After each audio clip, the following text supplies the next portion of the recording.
کہ جو بندہ بھی ایمان والا ہو اور وہ نیک عمل کرے. اب اس میں سے آدھی شرط تو ہم پوری کرتے ہیں کہ الحمدللہ ہم نے کلمہ پڑھا، ہم ایمان والے ہیں، اس میں ہمیں کوئی تذبذب نہیں ہے، اس میں کوئی شک کی گنجائش نہیں.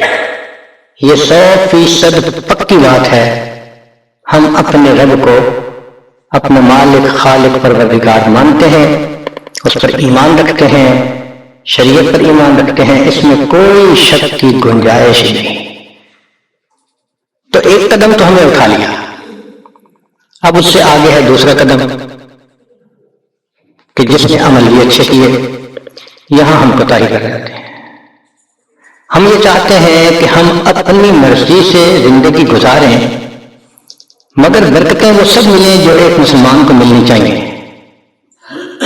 اس کی مثال ایسے ہے کہ ایک طالب علم اگر کسی ادارے میں داخلہ لے، یہ پہلا سٹیپ ہوتا ہے. پھر اس کے بعد وہ پڑھے اور محنت کرے، تب اس کو ڈگری ملتی ہے. جو بندہ دونوں سٹیپ نہ لے کیسے ڈگری ملے؟ جو بندہ داخلہ تو لے، نہ کلاس میں آئے نہ پڑھے، ڈگری کیسے ملے؟ اور جو بندہ داخلہ لے لے، کبھی آئے کبھی نہ آئے، تو اس کا بھی یقین نہیں ہوتا. اس کی سپلیمنٹری آئے گی، یہ فیل ہو جائے گا. ہمارا حال ایک ایسے طالب علم والا ہے کہ ہم نے کلمہ پڑھ کے اپنے آپ کو ایمان والا رجسٹر کروا لیا، مگر مسجد میں بھی آ جاتے ہیں اور مسجد سے نکل کے ہم من مرضی کا کام بھی کر لیتے ہیں. کبھی مان لی کبھی نہ مانی. جو احکام شریعت مرضی کے مطابق ہوتے ہیں اس پہ عمل کر لیتے ہیں، جو مرضی کے خلاف ہوتے ہیں احکام کو چھوڑ دیتے ہیں. یہ ہماری کوتاہی ہے. ہم الزام ان کو دیتے تھے، قصور اپنا نکل آیا. ہم یہی کہتے رہتے ہیں کہ ہمارے حالات ٹھیک نہیں، گویا اللہ تعالیٰ نے ہمیں اچھے حالات میں نہیں رکھا، حالانکہ معاملہ تو اپنا ہے.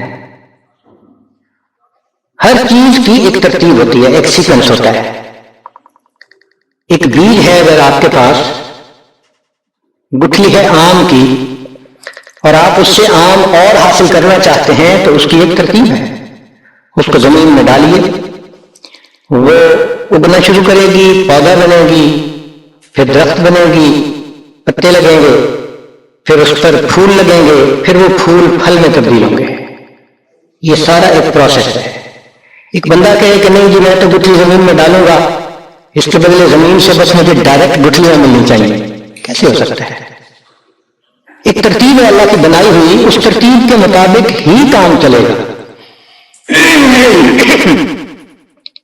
ایک نوجوان چاہتا ہے کہ میرے ہاں اولاد ہو، تو ترتیب ہے کہ بھئی آپ نکاح کیجئے، اپنے گھر والوں کے ساتھ وقت گزاریے، اللہ سے دعا کیجئے، اللہ تعالیٰ آپ کی مراد کو پورا کر دے. اب وہ کہ نہیں، میں نے 2 رکعت پڑھی اور میں نے اللہ سے دعا مانگی، اب میں گھر آؤں تو مجھے بیٹا مل جانا چاہیے. کیسے پاسبل ہے؟ ایک ترتیب ہے اللہ کے یہاں ہر چیز کی. یہ دنیا دار الاسباب ہے. اسی طرح ہمارے حالات کیسے ٹھیک ہوں اس کی ایک ترتیب ہے. جب تک اس ترتیب کو فالو نہیں کریں گے حالات ٹھیک نہیں ہوں گے. ساری عمر ٹکرے مارتے رہیں گے، ساری عمر حالات سے کشتی کرتے پھریں گے، حالات نہیں ٹھیک ہوں گے.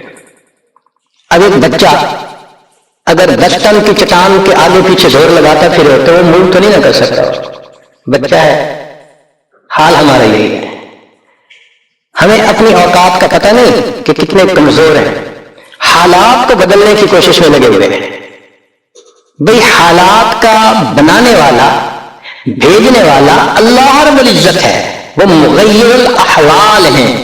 جب چاہتے ہیں حالات کو جیسا چاہتے ہیں بدل دیتے ہیں. تو یہ تو حکم پروردگار کا ہوگا تب بدلیں گے. دنیا کے کہنے سے حالات بدلتے تو دنیا دنیا تب بن جاتی. ہر بندہ اپنی من مرضی کی زندگی گزار رہا ہوتا. تو ایک ترتیب ہے اللہ رب العزت کے ہاں. چنانچہ ہمارے مشائخ نے 4 باتیں کہی ہیں لوہے کی لکیر. جب آزمائیں گے ان باتوں کو کھرا پائیں گے. پہلی بات کہ جو شخص اپنے اعمال کو سنوار لیتا ہے اللہ تعالیٰ اس کے حالات کو سنوار دیتے ہیں. جو شخص اپنے اعمال کو سنوار لیتا ہے اللہ تعالیٰ اس کے حالات کو سنوار دیتے ہیں. ہم اس کوشش میں لگے ہوئے ہیں کہ حالات پہلے سنوریں پھر اعمال سنواریں گے. آپ بات کریں دوست سے، بھئی آپ مسجد میں نظر نہیں آتے، کچھ کاروباری حالات ٹھیک نہیں، ٹھیک ہو گئے تو میں مسجد میں آؤں گا. یعنی ہم چاہتے ہیں حالات پہلے ٹھیک ہو، اعمال بعد میں ٹھیک ہوں گے. کیسے ترتیب لگ سکتے ہیں؟ چنانچہ جسے دیکھیے وہ اسی کوشش میں لگا ہوا ہے کہ پہلے حالات ٹھیک ہوں بعد میں اعمال ٹھیک کریں گے. تو ترتیب ہی الٹی ہم کرتے پھر رہے ہیں. اعمال کو جو شخص سنوار لیتا ہے اللہ تعالیٰ اس کے حالات کو سنوار دیتے ہیں. اعمال بگڑیں گے، حالات بگڑیں گے.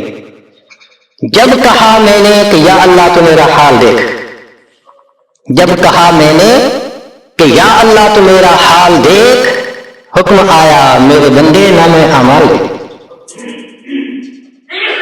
ہم حالات کا تو شکر کرتے ہیں، اپنے عمل تو نہیں دیکھتے. تو اعمال کو سنوارنے سے اللہ تعالیٰ حالات کو سنوار دیتے ہیں. اس کی اگر مثال دیکھنی ہے تو قرآن مجید میں سورہ یوسف میں اللہ رب العزت نے اس بات کو پوری طرح کھولا. ایک لڑکا ہے، ماں باپ سے دور چلا گیا، قبیلے سے دور چلا گیا، ملک سے دور چلا گیا، پردیس میں. اتنی اکنامکلی اس کی لو کنڈیشن ہے کہ وہ ایک غلام کی حیثیت سے ہے. غلام کی تو اپنی مرضی بھی کوئی نہیں ہوتی، وہ تو حکم کا غلام ہوتا ہے. اب جس کے پاس نہ رشتہ داری ہو، نہ برادری ہو، نہ کوئی سپورٹ ہو، اور اکنامکلی اس کی یہ کنڈیشن ہو، اب اس بندے کی زندگی تو بڑی خراب ہوتی ہے. شریعت نے بتایا کہ نہیں، یہ وہ بچہ تھا جو بڑا ہوا، فلما بلغ اشدہ آتینا حکما وعلما. بڑے ہو کر اس نوجوان نے جو اپنے والد سے سیکھا تھا اس کو مضبوطی سے پکڑا، اس کے اوپر جمع رہا، نیکی تقوی کی زندگی گزاری. پھر حالات آئے، آزمائش آئی، مگر ان حالات میں اللہ نے ان کو کامیاب کیا. کامیاب ہونے کے بعد کیا ہوا کہ وہ زلیخا کا جو خاوند تھا اس کے دل میں ایک بات بیٹھ گئی کہ یہ امین شخص ہے جو میری عزت کے بارے میں اتنا معاملہ کر سکتا ہے حفاظت کا، کہ میری بیوی گناہ کی طرف بلا رہی ہے بند کمروں میں، اور یہ آگے سے کہتا ہے کہ میں اللہ سے ڈرتا ہوں، قال معاذ اللہ. تو خامن کو پتہ چل گیا تھا کہ قصور میری بیوی کا ہے، اور اس نے کہہ بھی دیا تھا کہ انک کنت من الخاطئین، تیرا قصور ہے، سب تیرا مسئلہ ہے. تو اس کے دل میں ایک بات بیٹھ گئی کہ یہ نوجوان امانت دار نوجوان ہے. پھر اس کے بعد زلیخا نے اس کو تھریٹ کیا کہ میں جیل بھجوا دوں گی. انہوں نے دعا مانگی کہ اے رب کریم، میرے لیے جیل میں جانا زیادہ بہتر ہے اس گناہ سے جو گناہ کی طرف یہ مجھے عورتیں بلاتی ہیں. رب السجن احب الی مما یدعوننی الیہ، جیل میں چلے گئے. پھر اللہ رب العزت نے دیکھو جیل میں ترتیب بنائی، 2 بندوں نے خواب دیکھا، پورا نکلا. ان میں سے ایک بادشاہ کے پاس گیا، کچھ عرصے بعد بادشاہ نے خواب دیکھا، تعبیر دینے والا کوئی نہیں. وہ جو جیل سے چھوٹ کے آیا تھا اس نے کہا میں جانتا ہوں ایک بندے کو، مجھے اس نے خواب کی تعبیر دی تھی، بالکل ٹھیک نکلی. بادشاہ نے کہا بلاؤ. جب بلانے کے لیے گئے تو یوسف علیہ السلام نے کہا کہ پہلے تو یہ فیصلہ کرو کہ قصور میرا تھا یا عورتوں کا تھا. نبی اسلام نے فرمایا میرے بھائی یوسف کے صبر کے کیا کہنے ہیں، اتنے سالوں کی جیل کے بعد اگر پیغام آتا ہے کہ جیل سے باہر آ جائیے تو کہتے ہیں نہیں پہلے فیصلہ کرو، مجھ پہ جو الزام لگا تھا وہ ٹھیک تھا یا غلط تھا. تو بادشاہ نے کہا نہیں آپ بالکل ٹھیک تھے، قصور میری بیوی کا تھا، آئیے. پھر بلا کے اس نے کہا انک الیوم لدینا مکین امین، تصدیق کر دی کہ میرے دل میں آپ کی امانت داری بیٹھ گئی، تجھ سے بہتر امین شخص مجھے نہیں مل سکتا. لیکن میں نے خواب دیکھا ہے، میں بہت کنفیوز ہوں، بتاؤ۔ فرمایا کہ 7 سال بڑے اچھے آئیں گے، غلے کو محفوظ کر لینا، پھر 7 سال بہت قحط کے آئیں گے اور اس میں آپ کو کرائسس مینجمنٹ کرنی پڑے گی۔ اس طرح آپ کی جو رعایا ہے وہ مشکل سے بچ سکتی ہے۔ بادشاہ بوڑھا تھا، اس کام کے لیے ہمت چاہیے، موٹیویشن چاہیے، لیڈرشپ چاہیے۔ اس نے کہا شاید اس سے بہتر مجھے کوئی دوسرا بندہ نہیں مل سکتا، اور یوسف علیہ السلام نے خود بھی کہہ دیا اجعلنی علی خزائن الارض، کہ مجھے آپ خزانوں کا نگران بنا دیجئے، میں اپنی ذمہ داری پوری کروں گا۔ چنانچہ خزانوں کا نگران بن گئے۔ بادشاہ نے کہا کہ جو میرے گھر میں رہ کے میری عزت کی حفاظت کر سکتا ہے وہ میرے مال کی حفاظت تو اس سے زیادہ بہتر کرے گا۔ تو بادشاہ کو یقین دہانی ہو گئی۔ اب وہ بچہ جو کل غلام کہا جاتا تھا آج وہ خزانوں کا نگران ہے۔ پھر سیدنا یوسف علیہ السلام نے اتنی اچھی ڈیسیژن میکنگ کی کہ ہر بندے نے دیکھا کہ واقعی بہت اچھے سلیقے سے کام ہو رہا ہے، رعایا بھی مطمئن ہو گئی۔ اب جب سارے مطمئن ہو گئے کہ بھائی واقعی یہ شخصیت اس قابل ہے کہ ان کے ہاتھ میں ہم اس سارے معاملے کو سپرد کر دیں، تو ان کو وقت کا بادشاہ بنا دیا گیا۔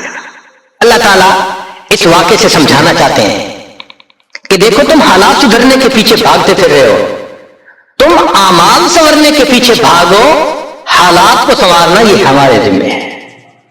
ہم ایک بے سہارا پردیسی بچے کے حالات کو سنوار کر اسے فرش سے اٹھا کے عرش پہ بٹھا سکتے ہیں، لوگوں ہم تمہارے بھی حالات کو سنوار سکتے ہیں۔ چنانچہ جب یوسف علیہ السلام نے اپنے بھائیوں سے پوچھا ما فعلتم بیوسف، تم نے یوسف کے ساتھ کیا کیا تھا؟ وہ ہکا پکا رہ گئے، ان کو توقع نہیں تھی۔ کہنے لگے اِنَّکَ لَأَنْتَ یوسف، آپ یوسف ہیں؟ قال انا یوسف، ہاں میں یوسف ہوں، وہذا اخی، یہ میرا بھائی بنیامین ہے، قد من اللہ علینا، اللہ نے ہم پر احسان کیا، انہ من یتق ویصبر، جو متقی ہوتا ہے اپنے اندر صبر و ضبط پیدا کرتا ہے، فإن اللہ لا یضیع اجر المحسنین، اللہ ایسے نیکوکاروں کے اجر کو ضائع نہیں کیا کرتے ہیں۔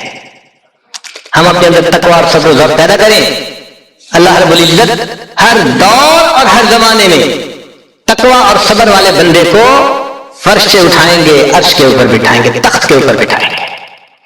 اب تقوی اور صبر کی طرف ہم آتے نہیں، چاہتے ہیں زندگی تو رہے جیسے ہم گزار رہے ہیں، حالات سیدھے ہو جائیں۔ کیسے حالات سیدھے ہو سکتے ہیں؟ سمپل سی مثال ہے کہ بجلی سے ایک مشین چلتی ہے،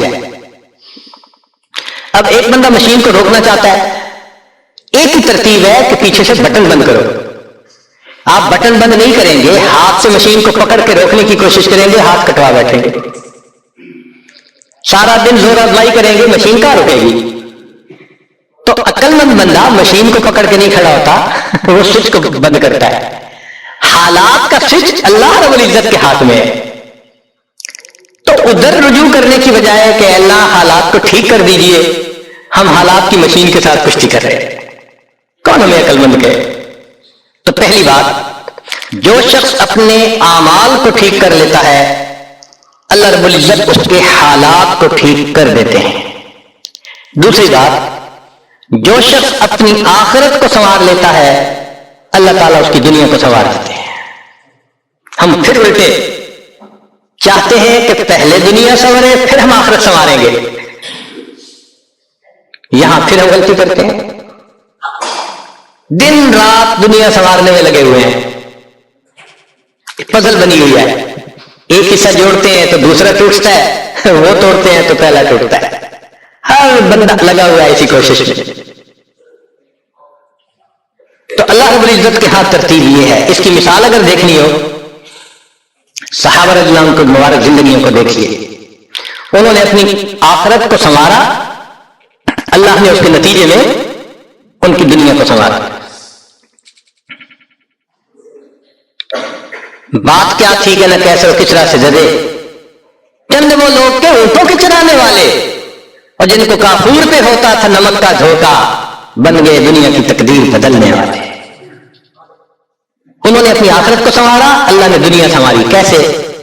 اطمینان، اتنا اطمینان کہ یمن سے جوان عورت چلتی ہے اور مدینہ طیبہ پہنچتی ہے اور پورے راستے میں کوئی اس کی طرف آنکھ اٹھا کر دیکھنے والا نہیں ہوتا. اللہ نے مال و دولت کے اتنے ڈھیر عطا کیے تھے.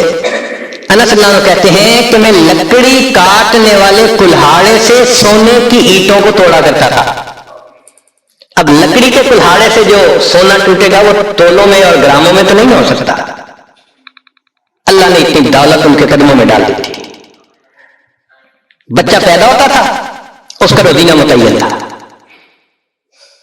سیدنا عمر جان نے ایک رات دیکھا ایک عورت چھوٹے سے بچے کو روٹی کا ٹکڑا کھلانے کی کوشش کر رہی ہے. بچہ رو رہا ہے. پوچھا کیوں کر رہی ہو؟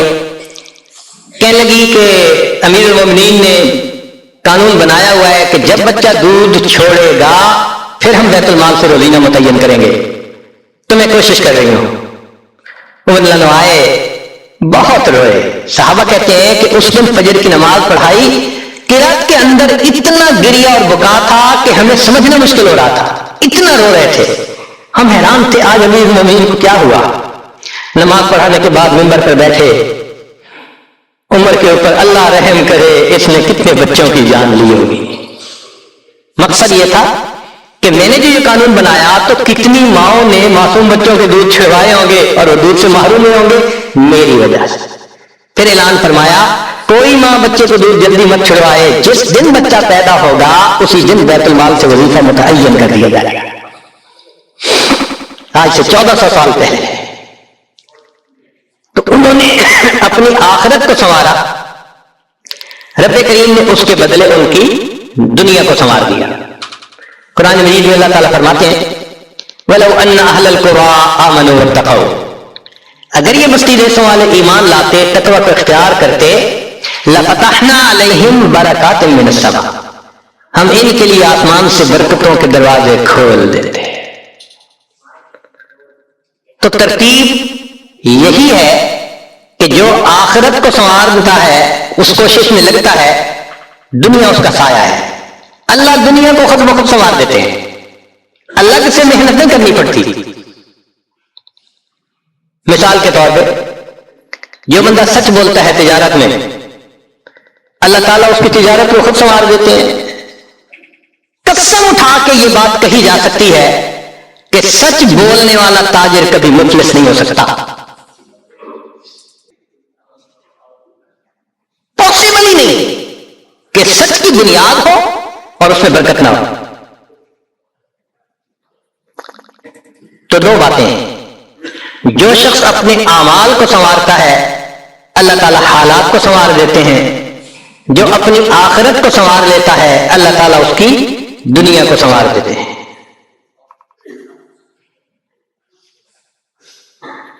ہارون رشید اپنی کھڑکی میں سے نیچے دیکھ رہا ہے، مسجد کے دروازے پر امام ابو یوسف رحمۃ اللہ علیہ تشریف لا رہے ہیں اور ان کے پیچھے دو شاگرد ساتھ ساتھ جڑے ہوئے ہیں. دونوں چاہتے ہیں کہ میں جوتے اٹھاؤں، ہر ایک اس کوشش میں ہے. جب امام ابو یوسف رحمۃ اللہ نے جوتے اتارے تو ان میں سے ایک بچے کا ہاتھ ایک جوتے پہ پڑا، دوسرے کا ہاتھ دوسرے جوتے پہ پڑا. دونوں نے ایک ایک جوتا اٹھا لیا.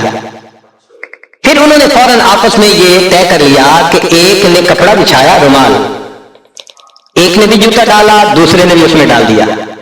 ایک نے ایک طرف سے پکڑ لیا دوسرے نے دوسری طرف سے، کہ دونوں کو جوتے اٹھانے کا اجر مل جائے. حضرت آگے جا رہے ہیں اور پیچھے دو طالب علم اس طرح جوتے لے کے جا رہے ہیں کہ رومال کے اندر جوتے ہیں، ایک نے بھی پکڑا ہوا ہے دوسرے نے بھی پکڑا ہوا ہے. ہارون رشید نے دیکھا تو ٹھنڈی سانس لی. بیوی نے پوچھا ہارون رشید کیا ہوا؟ کہنے لگا یوں تو دنیا ہمیں بادشاہ کہتی ہے، ہمارے جوتے اٹھانے کے لیے بھلا کون جھگڑتا ہے. یوں تو دنیا ہمیں بادشاہ کہتی ہے، ہمارے جوتے اٹھانے کے لیے بھلا کون جھگڑتا ہے. جو آخرت سنوارتا ہے اللہ ایسے دنیا سنوارتے ہیں کہ دنیا جوتے اٹھانے کے لیے جھگڑتی ہے. سفیان ثوری رحمۃ اللہ علیہ کے پاس ایک شخص آیا، حضرت میری ایک تمنا پوری کر دیں. آپ کر سکتے ہیں. بھائی رونا تو بند کرو، آپ جو کہو گے میں کر دوں گا. حضرت میں آپ کو کپڑے نئے بنوا کے دیا کروں گا، آپ نہ نہیں کریں گے، ان کو لیں گے اور پہن کے پھر آپ درس حدیث کیا کریں گے. اور میں بہت اچھا. کتابوں میں لکھا ہے کہ وہ شخص سفیان ثوری رحمت اللہ علیہ کو سال کے 365 لباس بنوا کے دیتا تھا. ڈیلی نیا لباس آتا تھا, پرانا اتار کے صدقہ کر دیتے تھے, نیا لباس پہن کے حدیث کا درس دیا کرتے تھے. کوئی نواب تو بتائیں ذرا جو سال کے 365 نئے سوٹ پہنتا ہو. ہے کوئی مالدار؟ بزنس والے ہوں گے, یہاں اچھی نوکریوں والے ہوں گے. کبھی کسی نے سال کے 365 نئے سوٹ بنوائے؟ یہ دنیا کی لائن پہ نعمت نہیں ملتی, یہ دین کی لائن پہ ملا کرتی ہے. تو فرمایا کہ جو اپنی آخرت کو سنوار لیتا ہے اللہ تعالیٰ اس کی دنیا کو سنوار دیتے ہیں. چنانچہ ایک سیاح ہندوستان آیا گھومنے پھرنے کے لیے, اجمیر شریف بھی گیا. وہاں اس نے حضرت خواجہ معین الدین چشتی اجمیری رحمۃ اللہ علیہ کے مزار پہ دیکھا مسلمان بھی آ رہے ہیں اور ہندو بھی آ رہے ہیں اور سکھ بھی آ رہے ہیں. اللہ کی شان, اللہ رجوع دے دیتا ہے نا, سبھی آ رہے ہیں, دعائیں مانگ رہے ہیں. تو بڑا حیران کہ ہر کمیٹی کے لوگ آ رہے ہیں, ہر مذہب کے لوگ آ رہے ہیں. تو جب واپس گیا تو بیوی نے پوچھا کہ بتائیں آپ نے کون سی انوکھی چیز وہاں دیکھی؟ تو اس نے کہا ہاں میں نے ایک چیز انوکھی دیکھی کہ ایک شخص قبر میں لیٹا ہوا تھا مگر لوگوں کے دلوں پر حکومت کر رہا تھا. ایک شخص قبر میں لیٹا ہوا تھا مگر لوگوں کے دلوں پہ حکومت کر رہا تھا. اللہ تعالیٰ یوں دنیا سنوارتے ہیں. تو دو باتیں, جو شخص اپنی اعمال کو سنوار لیتا ہے اللہ تعالیٰ اس کے حالات کو سنوار دیتے ہیں, اور جو شخص اپنی آخرت کو سنوار لیتا ہے اللہ تعالیٰ اس کی دنیا کو سنوار دیتے ہیں. تیسری بات کہ جو شخص اللہ رب العزت سے اپنے تعلق کو سنوار لیتا ہے اللہ مخلوق سے اسے تعلق کو سنوار دیتے ہیں. آج ہم چاہتے ہیں چچا راضی ہو جائے, پھپھو راضی ہو جائے, بہن راضی ہو جائے, اور عجیب بات ہے یہ رشتہ داریوں کے معاملے ہیں ہی ایسے, کھاؤں کدھر کی چوٹ بچاؤں کدھر کی چوٹ, سمجھ ہی نہیں لگتی کہ سب کو کیسے راضی کیا جائے. انسان حیران ہوتا ہے, اور یہ ہم تو سب کے ساتھ اچھا کرتے ہیں مگر پتہ نہیں رشتہ دار ہم سے راضی نہیں ہوتے. اس کے پیچھے بھی راز ہے. کیوں کہ ہم نے اللہ سے اپنے تعلق کو تو سنوارا نہیں ہوتا, مخلوق اس کا تعلق کیسے سنورے گا. تو فرمایا کہ جو شخص اللہ رب العزت سے اپنے تعلق کو سنوار لیتا ہے اللہ تعالیٰ مخلوق کے ساتھ اس کے تعلق کو سنوار دیتے ہیں. اگر اس کی مثال دیکھنی ہے تو نبی علیہ الصلوۃ والسلام کی مبارک زندگی کو دیکھیے. ایک وہ وقت بھی تھا کہ جب اپنے رشتہ دار نبی علیہ الصلوۃ والسلام کو تکلیف پہنچاتے تھے, آپ بازار میں آگے آگے دعوت کا کام کرتے تھے اور پیچھے آپ کا چچا ابو لہب لوگوں کو کہتا تھا کہ یہ شخص غلط بیانی کر رہا ہے تم اس کی بات مت ماننا, اپنے مخالفت کرتے تھے. ایک وہ وقت بھی تھا.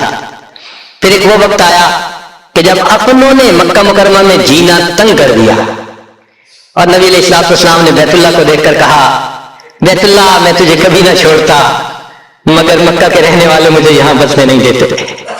مبارک آنکھوں میں آنسو تھے اور اللہ کے حبیب ودا ہو رہے تھے. پھر کیا ہوا, 10 سال کے ہی عرصے میں حالات نے وہ پلٹا کھایا کہ جب آپ آ کر فاتح مکہ بن کر بیٹھے تو وہی قریش تھے جو قدموں میں آ کر پڑ گئے اور انہوں نے آپ کی غلامی اختیار کر لی. ہندا نے کہا جتنے خیمے دنیا میں تھے سب سے زیادہ آپ کے خیمے سے مجھے نفرت ہوا کرتی تھی, آج جتنے خیمے ہیں سب سے زیادہ محبت مجھے آپ کے خیمے سے. اللہ اکبر کبیرہ. تو جو شخص اللہ سے اپنے تعلق کو سنوار لیتا ہے اللہ مخلوق سے اس کے تعلق کو سنوار لیتے ہیں. فضیل بن عیاض رحمۃ اللہ علیہ فرماتے ہیں مجھ سے جب بھی اللہ تعالیٰ کی نافرمانی ہوئی, مجھ سے جب بھی اللہ تعالیٰ کی نافرمانی ہوئی میں نے اس نافرمانی کا اثر اپنے ماتحتوں کے اندر دیکھا. یہ ریفلیکشن ہوتی ہے. ہم اللہ کی نافرمانی کرتے ہیں, اللہ مزہ چکھا دیتے ہیں کہ اپنے جو ماتحت ہوتے ہیں ان کو نافرمان بنا دیتے ہیں. اچھا بھائی تم ذرا اس کو ایکسپیرینس کرو ذرا. وہ جی کیا کریں بیوی سنتی ہی نہیں ہے, حضرت بس اولاد افلاطون بن گئی ہے, حضرت بچے نے ذلیل کر دیا. کیوں شکوے ہوتے ہیں ہمیں کہ ہمارے ماتحت ہماری نہیں مانتے, جبکہ ہم اپنے آقا کی نہیں مان رہے ہوتے. فرماتے ہیں کہ جب بھی مجھ سے اللہ تعالیٰ کی نافرمانی ہوئی میں نے آزما کے دیکھا یا تو بیوی نے میری نافرمانی کی یا میری اولاد نے میری نافرمانی کی یا میرے نوکروں نے غلاموں نے انہوں نے میری نافرمانی کی یا کم از کم میری سواری کے جانور نے میری نافرمانی کی. یہ ہے عدل کا بدلہ. اپنے آقا کی نافرمانی کریں گے اللہ تعالیٰ ماتحتوں کو نافرمان بنا کر دکھائیں گے. اس لیے اولاد کے شکوے کرنے کی ضرورت نہیں ہے, بیوی کے شکوے کرنے کی ضرورت نہیں ہے. سمپل سی بات ہے, اللہ رب العزت سے اپنے تعلق کو سنوار لیجئے, اللہ تعالیٰ مخلوق سے ہمارے تعلق کو سنوار دے, سب کے دلوں میں محبت ڈال دے گا. سیدنا امیر معاویہ رضی اللہ عنہ نے خط لکھا ام المومنین سیدہ عائشہ صدیقہ رضی اللہ تعالی عنہا کو کہ ام المومنین آپ امت کی ماں ہیں, آپ مجھے کوئی نصیحت فرمائیے.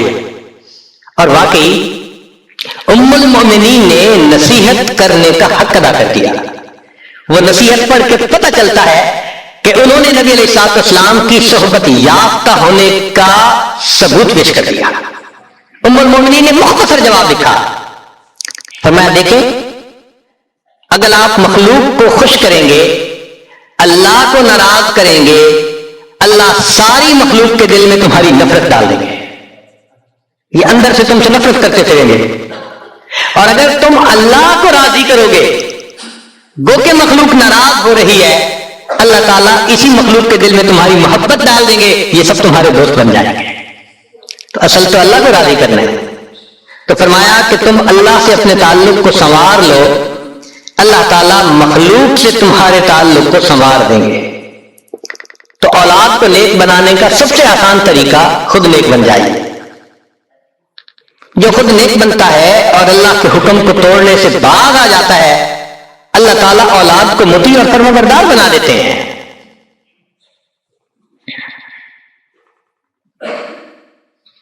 تو اب تک 3 باتیں.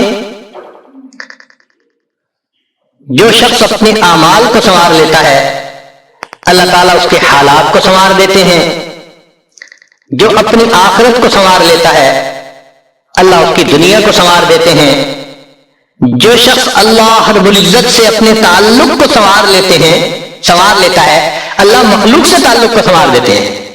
حدیث مبارکہ میں جب بندہ عبادت کرتا ہے اور اللہ تعالیٰ خوش ہو جاتے ہیں دعا جبرائیل, اللہ تعالیٰ جبرائیل علیہ السلام کو بلاتے ہیں اور بتلاتے ہیں کہ جبرائیل میں فلاں بندے سے محبت کرتا ہوں.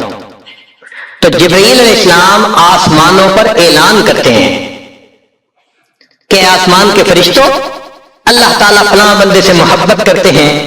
یہ اعلان سن کر سارے فرشتے اس بندے سے محبت کرنے لگ جاتے ہیں. پھر جبرائیل علیہ السلام زمین پر آتے ہیں اور زمین پر آ کر پھر اعلان کرتے ہیں کہ لوگوں فلاں شخص سے اللہ تعالیٰ محبت کرتے ہیں. ثم یودع له القبول فی الارض, پھر اللہ اس شخص کے لیے زمین میں قبولیت رکھ دیتے ہیں. پرائے اپنے بن جاتے ہیں, دشمن دوست بن جاتے ہیں, مخالفین کے دلوں میں بھی اللہ ان کی محبت اور عظمت ڈال دیتے ہیں. تو مخلوق سے تعلق سنوارنے کا یہ ہے سب سے بہترین طریقہ. کس کس کے پیچھے بھاگیں گے, کس کس کی منت سے واجب کریں گے. بہتر نہیں کہ ہم ایک ہی کو صرف منا لیں. جس نے اللہ کو منا لیا اللہ تعالیٰ مخلوق کے ساتھ اس کے تعلق کو سارا ٹھیک فرما دیں گے.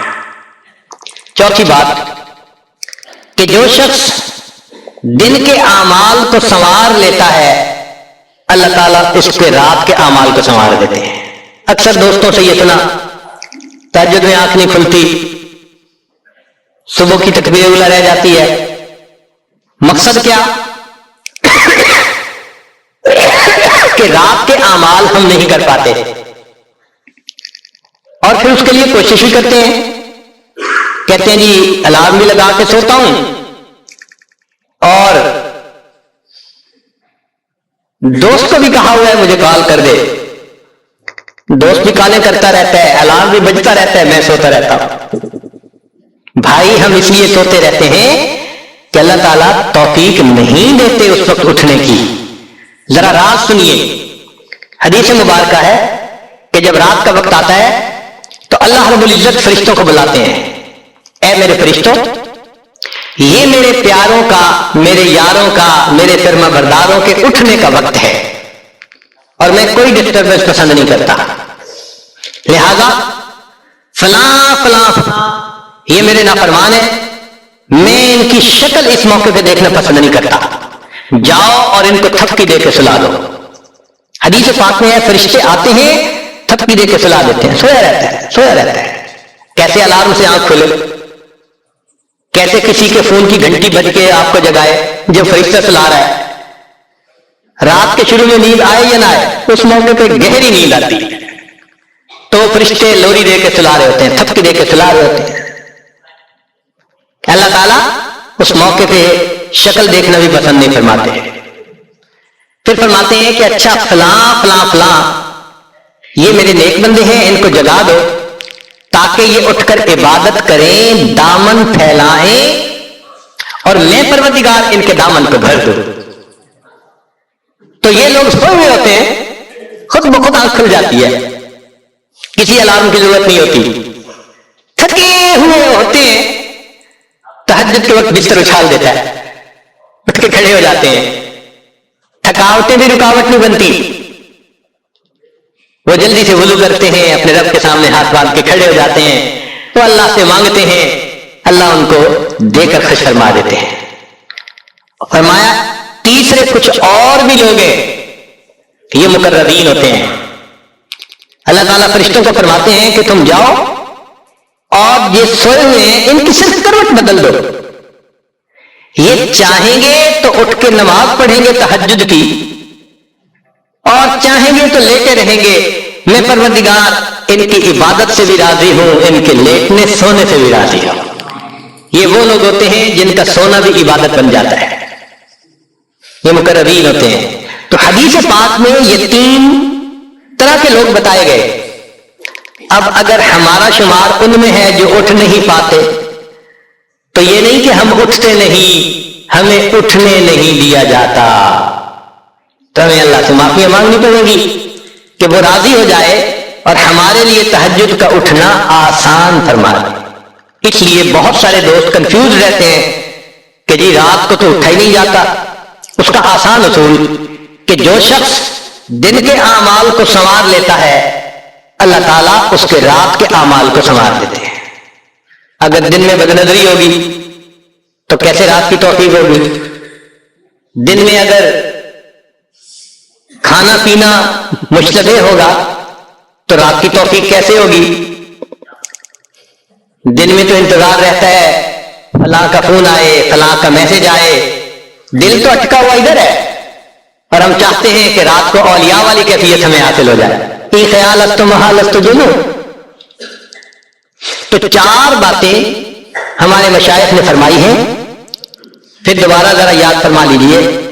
جو شخص اپنے اعمال کو سنوار لیتا ہے، اللہ تعالیٰ اس کے حالات کو سنوار دیتے ہیں۔ جو شخص اپنی آخرت کو سنوار لیتا ہے، اللہ تعالیٰ اس کی دنیا کو سنوار دیتے ہیں۔